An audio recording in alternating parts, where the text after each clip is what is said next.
안녕하세요. 직장 내 장애인 인식 개선 교육 강사 김영민입니다. 저는 현재 한국장애인 심리지원센터에서 팀장으로 일을 하고 있고요. 장애인의 심리 지원과 그리고 당사자로서 인권 교육이나 장애인 인식 개선 교육 강사로도 활동을 하고 있습니다. 안녕하세요. 반갑습니다. 저는 실로암 시각장애인 복지관에서 근무하고 있는 김태현이라고 합니다. 저는 직장 내 장애인 인식 개선 강사이고요. 그리고 인권 강사입니다. 그리고 저는 패션 강사이기도 합니다. 그리고 저는 시각장애인 당사자이기도 합니다.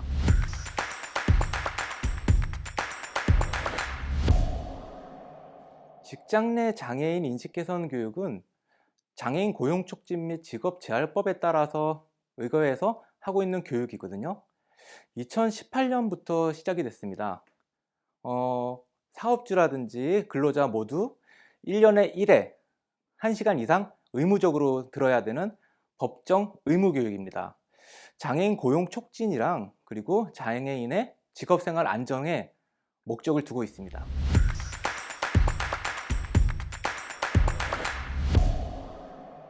직장 내 장애인 인식 개선 교육을 다니다 보면 저희가 공단에서도 그렇고 강조하는 부분이 우리는 기존에 했던 인권 교육이나 사회적 장애 인식 개선 교육과는 차별화를 둬야 된다. 그리고 분명한 차이는 있다라고 이야기를 하시는데 처음 강의 나갔을 때는 그걸 잘 몰랐어요. 그런데 다니다 보니 정말 그러하더라고요. 그러니까 직장 내 장애인 인식 개선 교육은 함께 일을 한다라는 어떤 평등한, 동등한 관계에서 시작이 되어야 하는데 기존의 어떤 인식 개선이나 인권은 저희가 지역 사회에서 잠깐 만났을 때 뭐 우리가 해야 되는 배려, 양보 이런 것들의 주였다면 직장 내 장애인 인식 개선 교육은 내가 하는 일을 장애인도 할 수 있다라고 하는 어떤 좀 생각이 좀 많이 바뀌어야 되는 부분이 필요하더라고요. 그래서 내가 동네에서 만난 장애인에게 어떻게 할 것인가, 내가 뭐 대중교통을 타다가 만난 장애인에게 어떻게 지원을 해주고 배려해 줄 것인가가 아니라 같은 일을 하는 동료로서 인식하는 게 좀 필요하다 보니까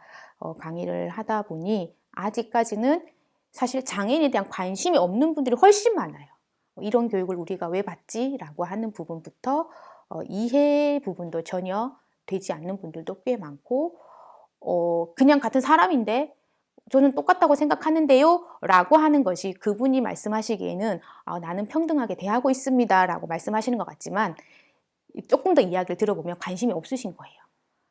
관심이 없어서 그냥 무조건 사람으로 대해주고 똑같은 사람이다라고 생각하는 것이 사실은 진짜 평등은 아니다라고 저는 생각을 하거든요. 그래서 그런 관심을 좀 가지는 것에서부터 좀 출발을 하고 그런 관심이 배려나 양보보다는 어떤 것을 함께 할 수 있는지를 생각하는데 그것이 어디서 일하는 현장이다라고 하는 부분에서 좀 많이 생각하고 있습니다.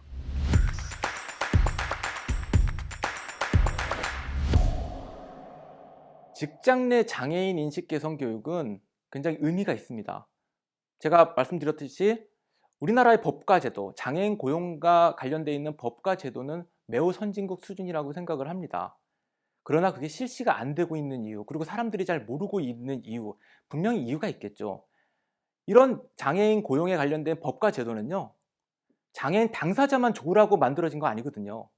같이 일하고 있는 동료들, 그리고 이를 고용하고 있는 사업주, 당연하게 장애인 당사자 근로자, 이 모두가 좋기 위해서 만들어진 법과 제도입니다.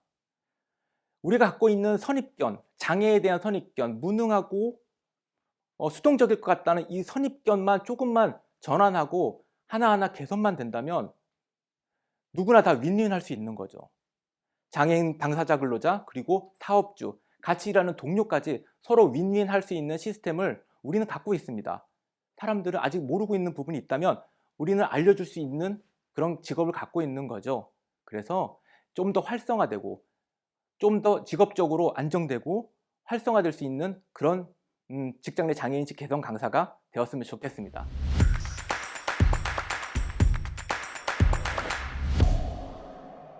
저는 1995년도부터 2018년도까지 패션 회사에서 근무를 했습니다. 처음에는 비장애인으로 시작을 했고요. 그 중간에 장애를 가지게 됐습니다. 말씀드린 대로 저는 시각장애를 가지고 있습니다. 반 정도는 비장애인으로 직장 생활을 했고요. 반 정도는 시각장애인, 즉 장애인 당사자 근로자로 근무를 했습니다. 하다 보니까 자연스럽게 장애인 근로자로서 산다는 부분, 근무한다는 부분이 힘든 부분도 있고 제가 직접 경험했던 법과 제도 그리고 여러 시스템들을 알게 됐거든요.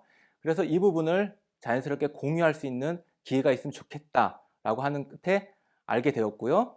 그래서 지원해서 직장 내 장애인 인식 개선 강사가 됐습니다.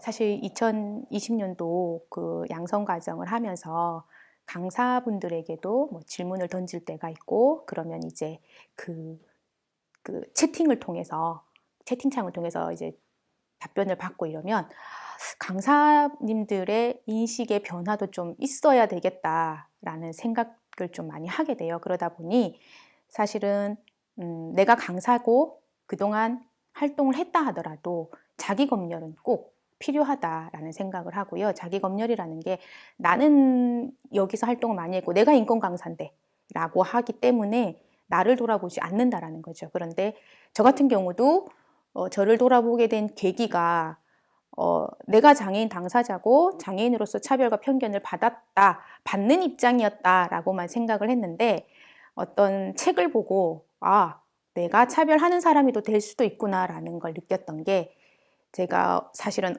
어디 가면 한국 사람 아닌 것 같다라는 이야기를 좀 많이 들어요. 일단은 입을 다물고 있으면 그러면 이제 뭐 예전에 뭐 필리핀, 뭐 베트남 그리고 최근에는 인도네시아에서 오셨냐 이렇게 이야기를 좀 많이 하셨는데 그런 것들이 들으면 그냥 옆에 분들이 빵빵 터지잖아요. 웃기잖아요. 그래 쟤 좀 그런 것 같아. 동남아 좀 사람 같아. 근데 이거를 제가 강의장에서 웃자고 한번 같이 웃어보자고 강의 소재로 활용했던 적이 있었는데 거기에 다문화 과정에 선생님이 계셨던 거예요. 교육생분 중에. 그러니까 그때 알았던 거죠. 책에서 말하는 게 이거구나. 저 한 분만 웃지 않는구나. 근데 왜 내가 인도네시아 사람이라고 보여지는 것과 어떤 동남아 사람이라고 보여지는 것이 왜 웃음거리가 되어야 하지? 라는 걸 그분의 눈빛에서 본 것 같아요. 그래서 내가 늘 차별받는 사람이다라고 이야기를 했지만 내가 할 수도 있다라는 생각을 그때 들었고 그러다 보니 늘 조심하게 되는 것 같아요. 그래서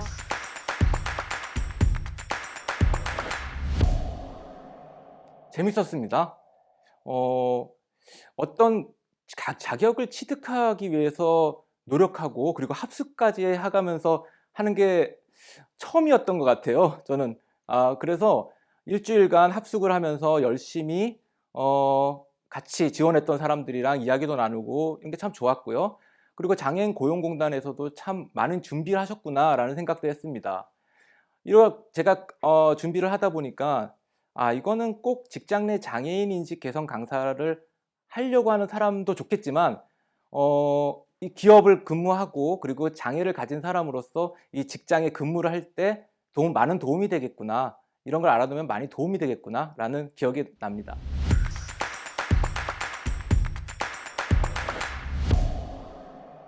직장 내 장애인 인식 개선 교육에는 여러 가지 의무적으로 꼭 들어가야 되는 내용들이 있죠. 그 중에서도 저는 정당한 편의 제공을 가장 집중해서 얘기를 합니다. 정당한 편의 제공이란 장애를 가진 근로자가 장애로 인한 불편함을 최소화할 수 있는 부분이 바로 법과 제도에 보장되어 있는 내용들이죠. 보조공학기기라든지 아니면 근로지원인에 대한 지원이라든지 이런 것들이 다 정당한 편의 제공이잖아요. 정당한 편의 제공은 장애로 인해 기울어진 운동장을 최소화하게 평평해지게 할 수 있는 가장 기본적인 제도입니다. 이런 정당한 편의 제공이 제대로만 지원이 된다면 장애, 비장애의 영역은 없어질 수가 있는 거죠. 장애를 가진 근로자도 충분히 더 많은 역량과 활동을 할 수 있는 겁니다. 그래서 저는 이런 정당한 편의 제공에 좀 더 집중적으로 많이 이야기를 하는 편입니다.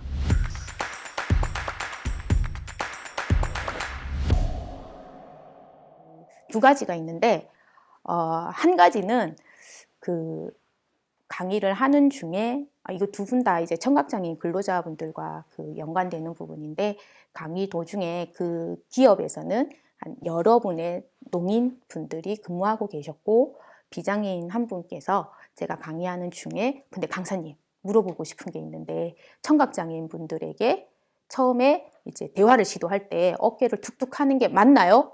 라고 저한테 이렇게 여쭤보시면서 왜 꼭 그렇게 해야 되나요? 저는 제 몸을 누가 만지는 게 싫은데 왜 비장애인이 청각장애인에게 맞춰야 되느냐, 이렇게 강의 중에, 그리고 당사자들도 계셨고, 그래서 이렇게 그렇게 강의하시는 게 맞냐라고 저한테 이제 조금 언성을 높이시면서 이야기를 하신 부분이 있었어요. 그래서 강의 중에 이걸 어떻게 하지? 라는 생각을 했다가, 사실 모든 지원이라던가 우리가 배려하는 부분은 일방적인 건 아니고 서로가 가장 최선의 방법으로 동의되고 협의된 방법들을 사용하면 좋습니다라고 해서 혹시 이 기업에서 사용하고 계시는 별도의 다른 방법들이 있으신가요? 라고 이제 되물어봤죠. 그랬더니 저희 기업에서는 쪽지를 주고받습니다. 대화를 시도할 때 뭐 식사하러 가요? 잠깐 이야기 좀 해요? 커피 좀 마셔요? 이렇게 쪽지를 쓴 다음에 이제 그분이 일하는 곳에 붙여놓는다, 이렇게 이야기를 하시더라고요. 그래서 그렇게 방법을 찾아 나가시면 된다라고 이야기를 드렸던 부분이 있고, 두 번째 에피소드는 제가 한 100명 정도 되는 규모의 그 기업에서 강의를 하는데, 저는 이제 강의 반 정도가 질문하고 답변 받고 이렇게 하는데, 질문을 드렸는데 한 분이 대답을 안 하시는 거예요, 답변을. 그래서 한 3번 정도 질문을 드렸는데 답변을 안 하시더라고요.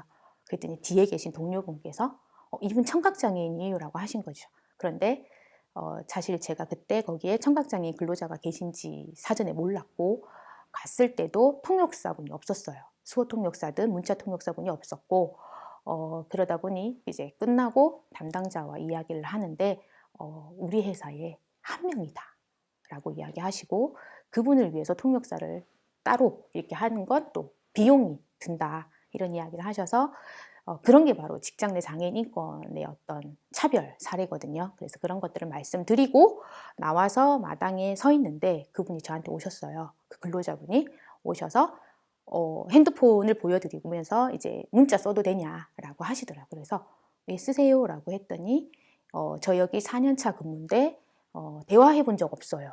이거를 딱 쓰고 저한테 보여주셨는데, 그때 마침 이제 그 동료분들이 막 쏟아져 나오셔서 그냥 이제 가신 거죠.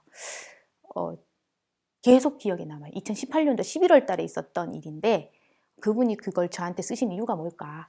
4년을 근무했고 나는 여기서 그 누구와도 대화를 해본 적이 없다라고 하는 부분.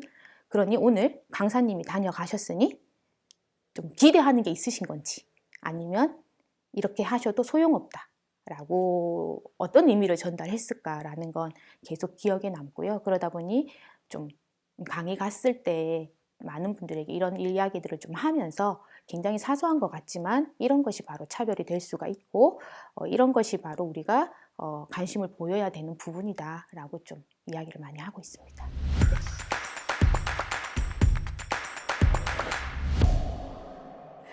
강사로서 직장 내 장애인 인식 개선 교육의 효과성은 그 장애인의 일자리와 장애인의 고용률이 얼마나 높이 올라갔느냐, 상승했느냐로 이제 그 효과성이 보여진다라고 해서 굉장히 많은 부담이 있었고, 지금도 그런 것은 좀 부담으로 있는 것 같아요. 그래서 이 강의가 어쨌든 지금 내년이면 4년 차에 접어들면 장애인 고용률이나 뭐 일자리 창출에도 변화가 있어야 될 텐데 라는 생각을 좀 하고 있고, 그러다 보니 매회 강의 나갈 때마다 조금 내가 오늘 강의하는 곳에서 장애인 한 명이라도 고용을 하겠다라는 어떤 생각을 좀 가졌으면 좋겠다라는 생각을 가지고 좀 나가는 것 같아요. 그래서 앞으로도 강의를 쭉 한다고 하면 사실은 형식적으로 의무 교육으로 하는 것보다는 정말 같이 생각하고 같이 고민할 수 있는 주제들을 좀 많이 던져서 진짜 같이 일할 수 있는 환경을 만들어 나가는 교육이 되었으면 좋겠다. 뭐 이런 생각 하고 있습니다. 네.